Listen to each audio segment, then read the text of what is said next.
Assalamualaikum warahmatullahi wabarakatuh.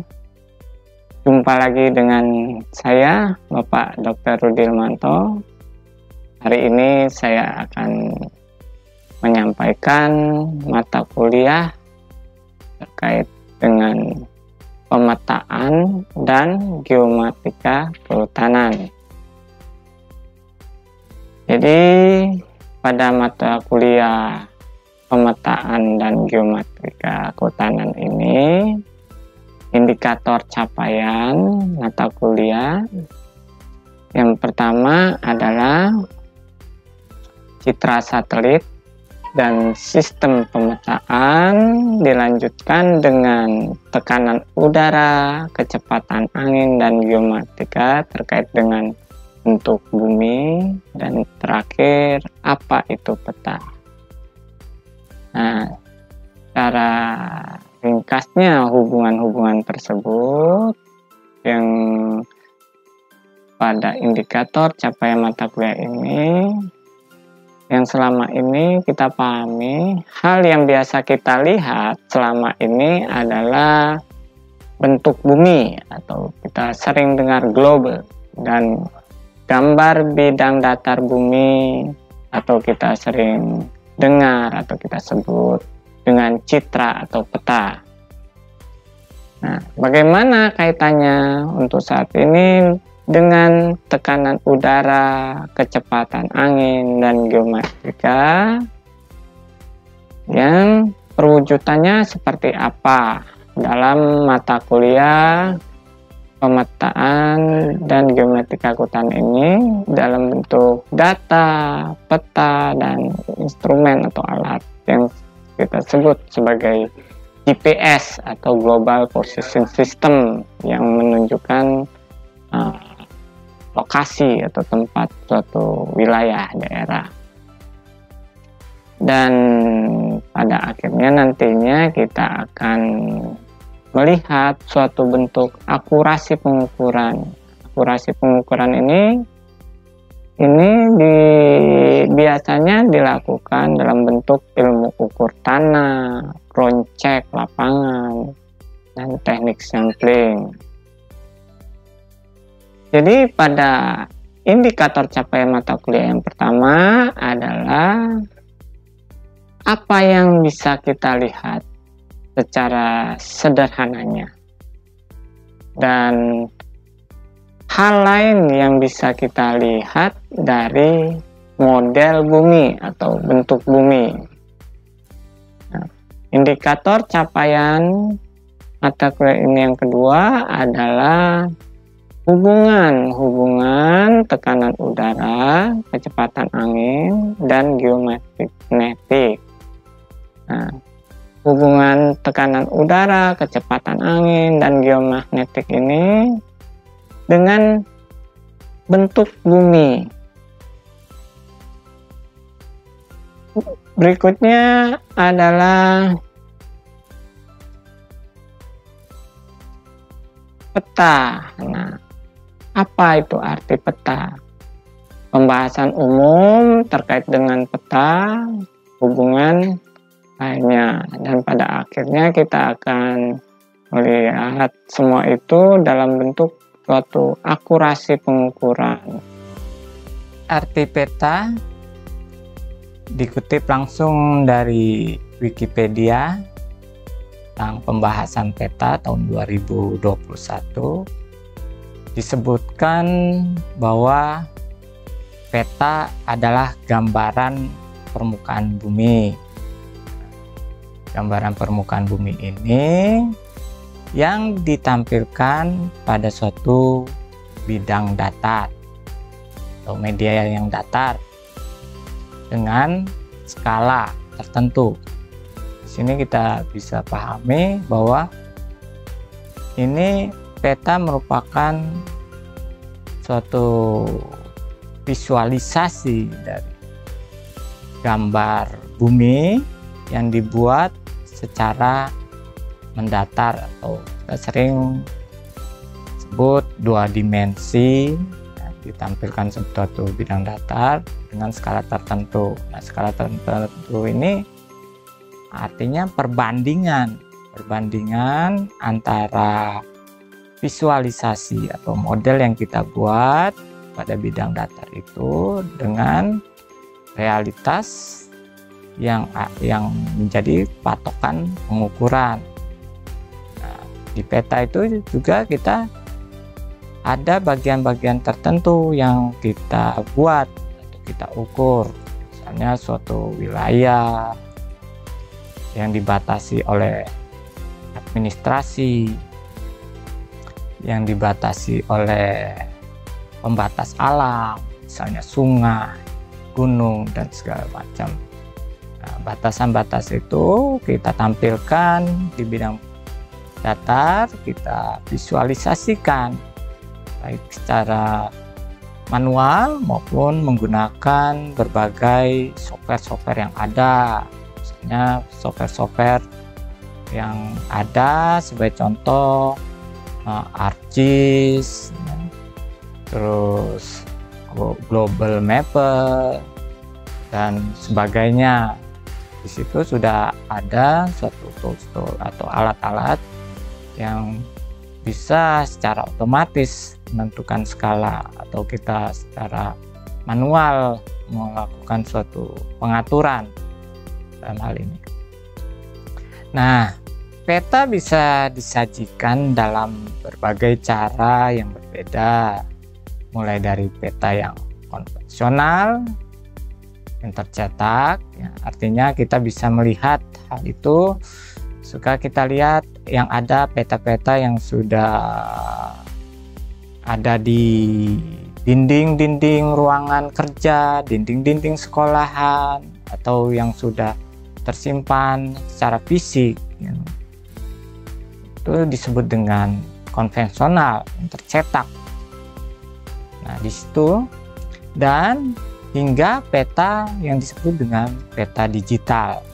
Peta digital ini ditampilkan di layar komputer dalam bentuk software tadi, yang contoh-contohnya seperti ArcGIS, Global Mapper. Nah, di situ sudah secara otomatis menggunakan tools tertentu bisa kita bentuk suatu rekayasa, suatu modifikasi sesuai dengan model yang kita inginkan atau tujuan yang kita harapkan dari model yang kita buat pada software itu atau di layar komputer untuk penggunaan alatnya. Jadi istilah peta ini berasal dari bahasa Yunani. Itu dalam bahasa Yunani disebut mapa. Nah, yang berarti taplak atau kain penutup meja. Nah, kita ketahui bahwa taplak atau kain ini menutup meja, biasanya meja itu dalam bidang datar. Nah, di situ taplak atau kain itu terdapat suatu motif atau lukisan yang menggambarkan suatu tema-tema tertentu atau model motif-motif tertentu. Nah, gambaran istilah peta seperti itu. Namun secara umum pengertian peta adalah lembaran seluruh, ya, atau seluruh yang tadi saya jelaskan, bahwa ada atau sebagian, ya, sebagian misalnya kita menentukan pembuatan model peta atau bagian peta yang dibatasi oleh suatu bentuk poligon, ya, dengan tujuan tertentu atau model tertentu, atau dibatasi oleh batasan-batasan administrasi, misalnya desa, kabupaten, provinsi, atau negara, wilayah, kesatuan, seperti itu. Permukaan bumi pada bidang datar yang bisa diperkecil dengan menggunakan skala tertentu. Sebuah peta itu adalah suatu bentuk representasi atau istilahnya perwakilan, atau kita sebut suatu model. Model itu artinya di situ penyederhanaan dari suatu sistem, visualisasinya dari gambaran yang sesungguhnya. Kita representasikan atau kita modelkan dalam bentuk 2 dimensi. Yang tadinya itu suatu ruang 3 dimensi. Nah, ruang 2 dimensi kita ketahui yaitu bidang datar tadi. Tuh, kalau secara koordinat kartesius itu ada X dan Y. Tapi kalau suatu ruang 3 dimensi itu ada koordinat X, koordinat Y, dan koordinat Z. Nah, sedangkan ilmu yang mempelajari pembuatan peta itu disebut kartografi.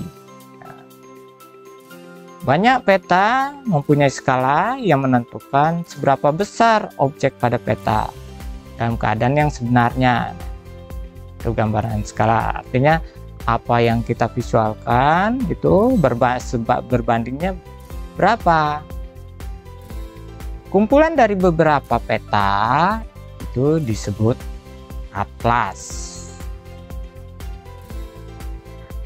Ini merupakan bentuk contoh dari gambaran peta yang dijelaskan pada definisi tadi.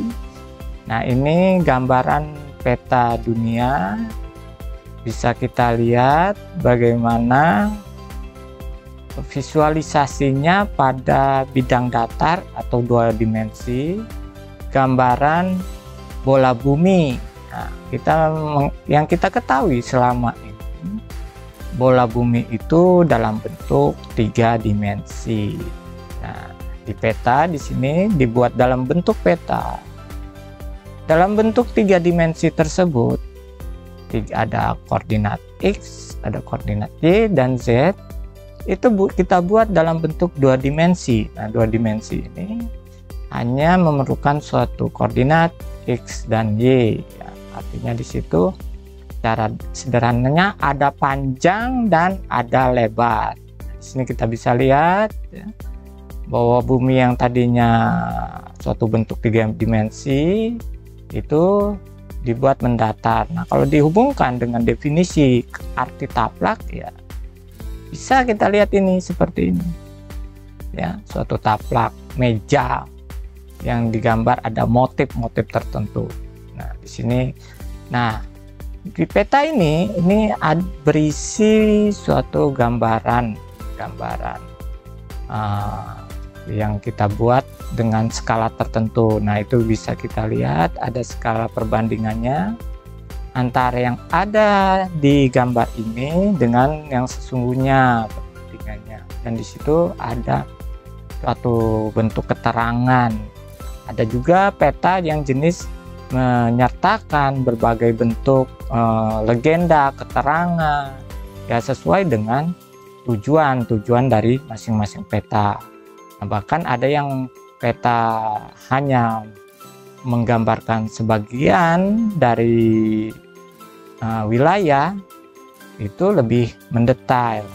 Kita sering mendengar jenis-jenis peta tematik.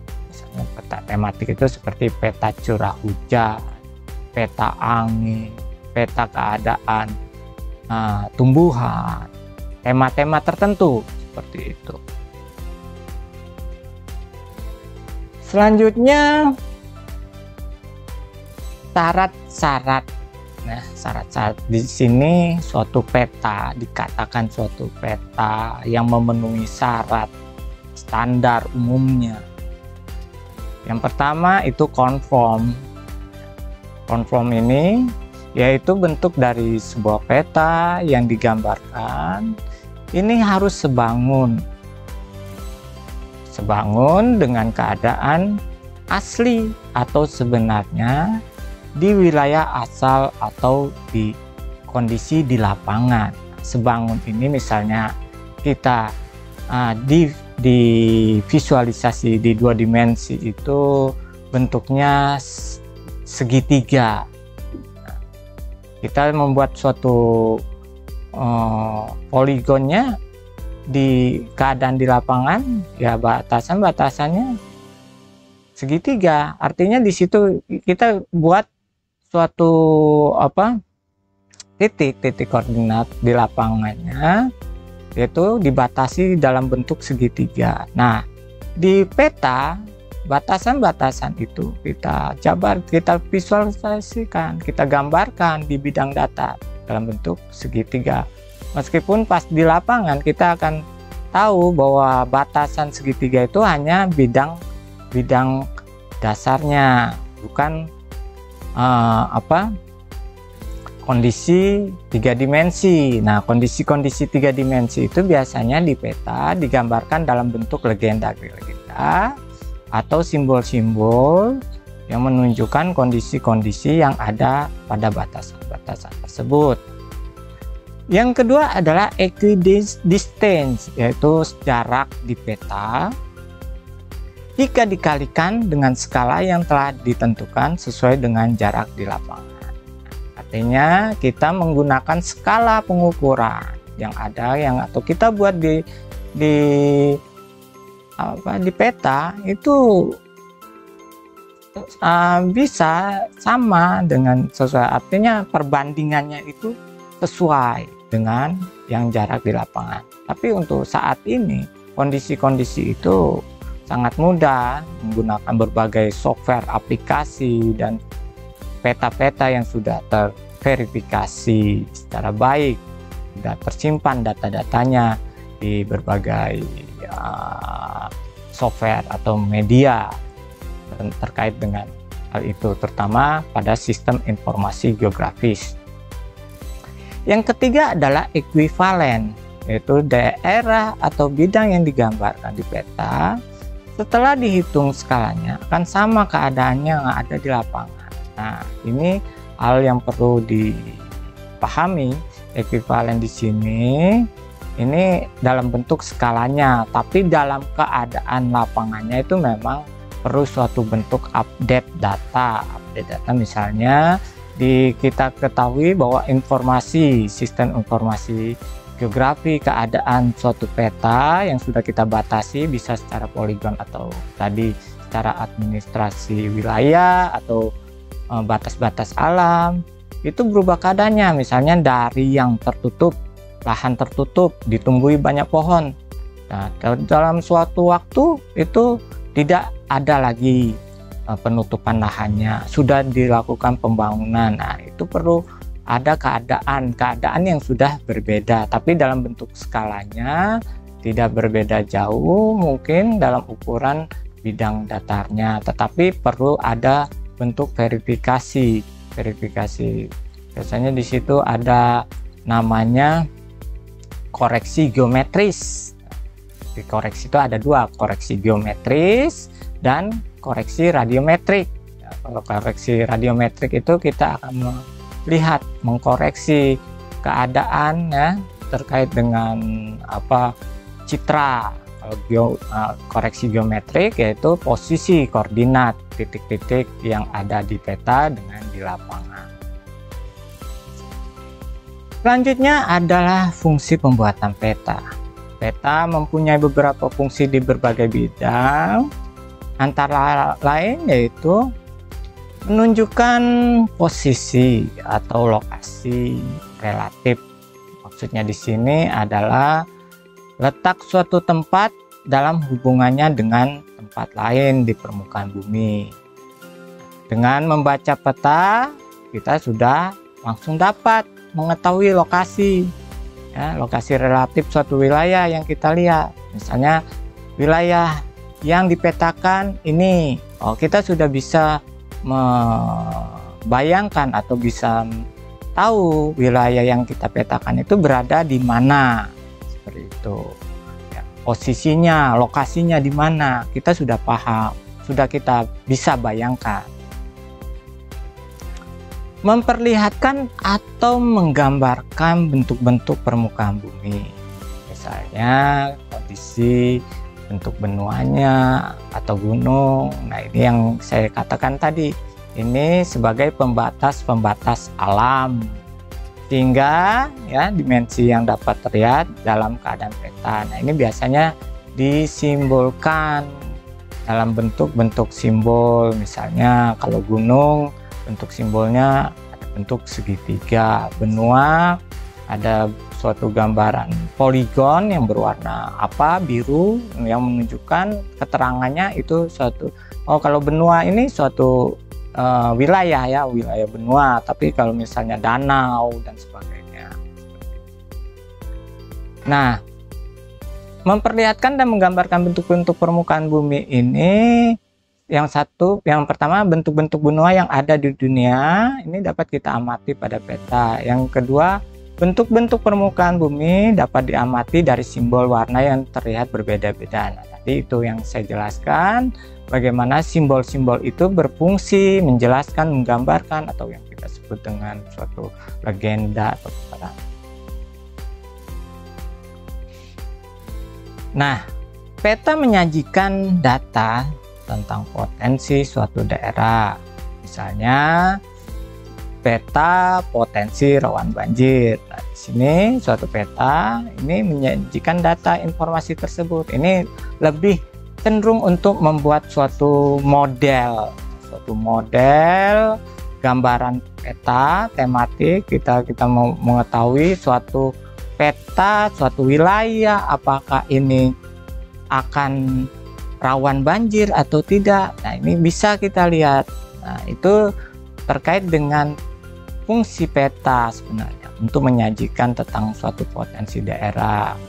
Misalnya kalau rawan banjir, karena di situ peta dikatakan, wilayah tersebut dikatakan rawan banjir dengan adanya suatu bentuk parameter atau indikator-indikator yang sudah kita lihat atau kita ukur, kita modelkan. Misalnya daerah itu daerah dataran rendah dengan curah hujan yang sangat tinggi, terus saluran air yang tidak baik, ada penggenangan, kemungkinan terjadinya penggenangan banyak, penyerapan air yang sangat kurang sehingga terjadi penggenangan, dan di sana terdapat misalnya sungai yang memungkinkan terjadi luapan yang sangat besar karena saluran yang tidak baik.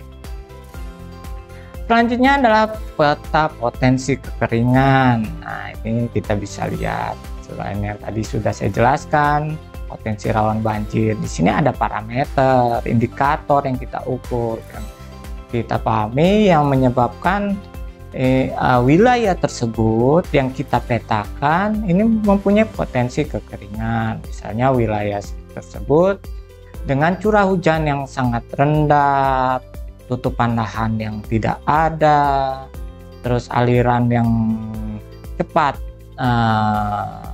masuk ke dalam tanah, sehingga potensi terjadi kekeringan ini sangat tinggi di wilayah tersebut. Peta potensi air. Nah, peta potensi air ini merupakan salah satu ya gambaran wilayah bagaimana daerah tersebut bisa menyimpan air yang bisa digunakan atau cadangan air pada wilayah-wilayah sekitarnya. Misalnya daerah-daerah yang banyak ditumbuhi oleh pohon, hutan, atau daerah tersebut terdapat suatu bendungan atau suatu wilayah penyimpan air, bisa danau atau sejenisnya. Nah, peta potensi ikan. Nah, terkait dengan peta potensi ikan ini menggambarkan suatu wilayah di mana peta itu kita sudah ukur ke parameter dan indikatornya berupa ikan yang biasa kumpul di situ. Misalnya kondisi ekologi perairan di situ yang memungkinkan ikan itu banyak, ketersediaan pakan, misalnya terdapat banyak fitoplankton, zooplankton, dan keadaan suhu air yang baik yang memungkinkan ikan itu banyak dan berkembang biak di sana. Nah, ini memperlihatkan ukuran karena melalui peta dapat diukur luas daerah dan jarak-jarak di atas permukaan bumi. Nah, jarak sebenarnya dua lokasi dapat dihitung dengan membandingkan skala peta, artinya jarak yang ada yang dua lokasi yang dihitung ini membandingkan skalanya, artinya yang ada di peta dengan yang ada di lapangan. Selanjutnya adalah tujuan pembuatan peta. Tujuan pembuatan peta itu sendiri yang pertama membantu suatu pekerjaan. Artinya di sini membantu pekerjaan itu sangat mempermudah kita melakukan suatu pekerjaan kita. Pekerjaan di sini misalnya berupa pekerjaan suatu bentuk konstruksi, ya, konstruksi jalan, konstruksi bangunan, ya, konstruksi istilahnya pemukiman dan sebagainya. Kita bisa menentukan wilayah-wilayahnya, batasan-batasannya, kemiringannya, kemungkinan-kemungkinan, kesesuaiannya. Selanjutnya adalah pekerjaan, contohnya adalah navigasi. Nah, kaitannya dengan navigasi ini misalnya suatu arah, jalan, perjalanan. Kita bisa membacanya, misalnya di sini terdapat jalan menuju arah utara, menuju wilayah A, wilayah B, atau ini apa dan sebagainya. Nah, ini dibantu biasanya dengan suatu alat, ya, alat navigasi. Nah, sekarang alat navigasi sangat mudah. Misalnya saat ini kita banyak aplikasi navigasi. Salah satu contohnya adalah Google Map, ya. Google Map membantu kita untuk melakukan suatu navigasi. Artinya ke navigasi dalam perjalanan kita bisa tahu wilayah-wilayah, nama wilayah, tempat-tempat yang sudah diberi keterangan, kondisi dan keadaannya. Nah, selanjutnya atau perencanaan. Nah, perencanaan ini kita bisa menata wilayah, penataan kota, penataan desa, penataan tutupan lahan, penataan penggunaan pembangunan kehutanan, pembangunan pertanian, dan sebagainya. Tujuan selanjutnya adalah suatu bentuk analisis data spasial.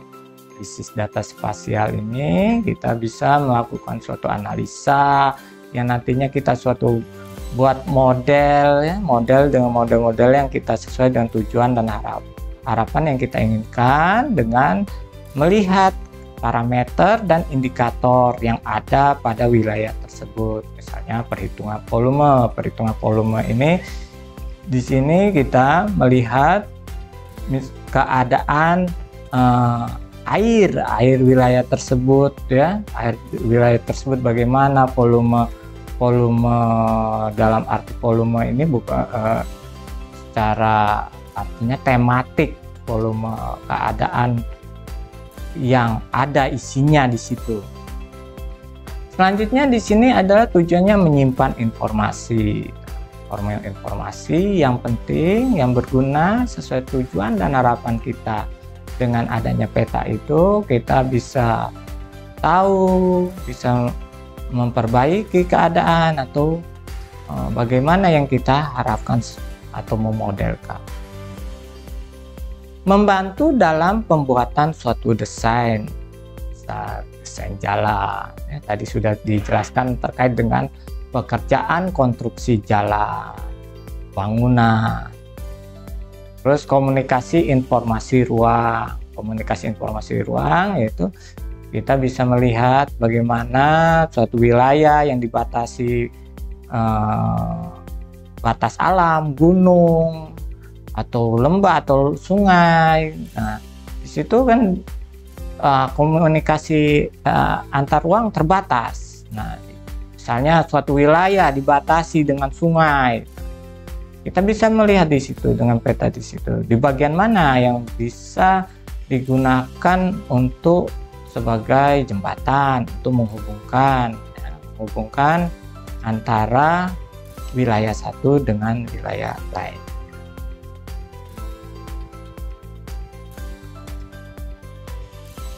Unsur-unsur peta. Peta merupakan alat bantu dalam menyampaikan suatu informasi keuangan. Berdasarkan fungsi tersebut, maka sebuah peta hendaknya dilengkapi dengan berbagai macam komponen atau unsur kelengkapan. Nah, yang bertujuan untuk mempermudah pengguna dalam membaca. Membaca ini bukan membaca seperti membaca teks kalimat, tapi membaca ini kita memahami kondisi, memahami memasuki skala, memahami simbol, memahami legenda, memahami suatu lokasi dengan menggunakan peta itu. Beberapa komponen kelengkapan peta ya secara umum banyak ditemukan pada peta. Nah, ini yang kita maksud dengan mempermudah penggunaan dan dalam membaca.